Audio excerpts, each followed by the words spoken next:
In Search 100, you'll learn the instruments that make up a basic instrument set. Here are some tips to help you study for the basic instrument set. And at the end of this video, there's a quiz section so that you can test your knowledge. You're going to learn about 2 to 4 instruments each week in Search 100. You'll get the first couple of instruments on the first week and you'll pass them around. And then the following week, you'll get the next set of instruments. You will be expected to know all the instruments that came before the ones for the current week. You'll need to know these instruments your entire career, so don't think about this like you're just learning them for the test. You need to learn these because this is going to be your job. Someday next semester in lab, you will suddenly, without warning, be expected to be able to identify the instruments while they're laying on their sides with the tips closed, without picking them up. Study them like that now so that when you get to lab, you'll be ahead of the curve. You will eventually need to spend time in the TLC looking at these instruments. At first it's going to seem like they're all really obvious and you won't need to spend time doing that, but one of the sets will come up and you'll have instruments that look really similar to instruments from previous sets. So plan time for that now. Get a partner and practice passing the instruments even if you feel a little silly. It gets harder quickly, and if you can pass these instruments correctly without thinking about it, you'll be ahead when you get to lab. You'll need to be able to look at a Kelly and a RANKIN without any other instruments around for comparison and be able to tell the difference. They're basically the same, but ever so slightly different in length.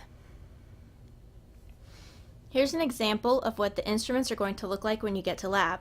You can see that the instruments look pretty similar to each other when they're laying on their side. So get used to trying to look at these ringed instruments laying on their side on a rolled towel. This is how I personally know the difference between a Kelly and a RANKIN. If I pick up a Kelly, which is the picture on the left, and put the base of my hand against the rings near the ratchets, I can touch the tip of the instrument easily. However, on a RANKIN, when I put the base of my hand on the rings near the ratchet, I have to really stretch my thumb to be able to reach the tips. So find something that works for you that allows you to tell the difference between the two. When you're first looking at the instruments, draw the tips in your notes and draw the tips carefully. Here's why. The tonsil, which is the picture on the far left, was from week 1.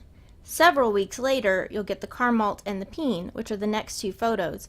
And you'll see that when the photos are side by side, you can tell that the tips are very much longer on the peen and the carmalt than they are on the tonsil. However, when you haven't seen that instrument in a couple of weeks, you'll be surprised how easy it is to wonder what the difference is, because they're roughly the same length in total, and the peen and the tonsil have this similar kinds of striations.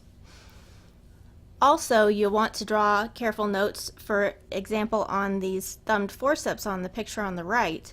The thumb forceps on the left of that picture has teeth, and the thumb forceps on the right. Those are both called an adson. One is a toothed adson and one is a non-toothed adson. Here's a close-up of the tips from those same instruments, starting at the bottom, going left to right on the picture from before. The bottom picture is the tonsil, and you'll notice that it has striations, but they don't go all the way to the edge up to the box lock. Whereas the peen, which is the top picture, has deeper striations, and they do go all the way down to the box block from the tip. But when you're passing these around and those two are separated by several weeks, it can be kind of tricky to know the difference. So that's why I'm saying when you get these the first time around, be sure you draw good pictures in your notes. The carmalt in the middle, as you can see, has striations that go in the other direction. On this close-up picture of the adson and the toothed adson, you might be able to see the tooth on the bottom of that left instrument. Here's just one more example. These are knife handles, a number 3, a number 4, and a number 7 from left to right. And here's a close-up. You can see that the number 3 on the left and the number 7 on the right have smaller oval-shaped sections where the knife blade fits on.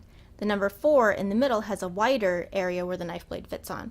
For this reason, the number 3 and the number 7 can hold the same size knife blades, whereas the number 4 will fit different size knife blades. but it's good to note these differences when those are passed around in class. As a student who's taken 102, let me also advise you that if someone brings supplies and shows them to you in class, you'd better be prepared to know what they're called later.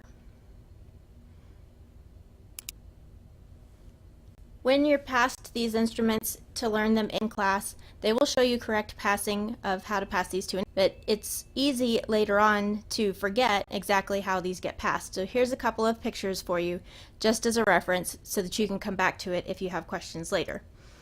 Going from left to right, there's a knife handle, a retractor, a ringed instrument, and note that the curve goes over my finger when I'm passing, and then a thumb forceps, and then a scissor, and then the picture on the far right is of a sharp retractor.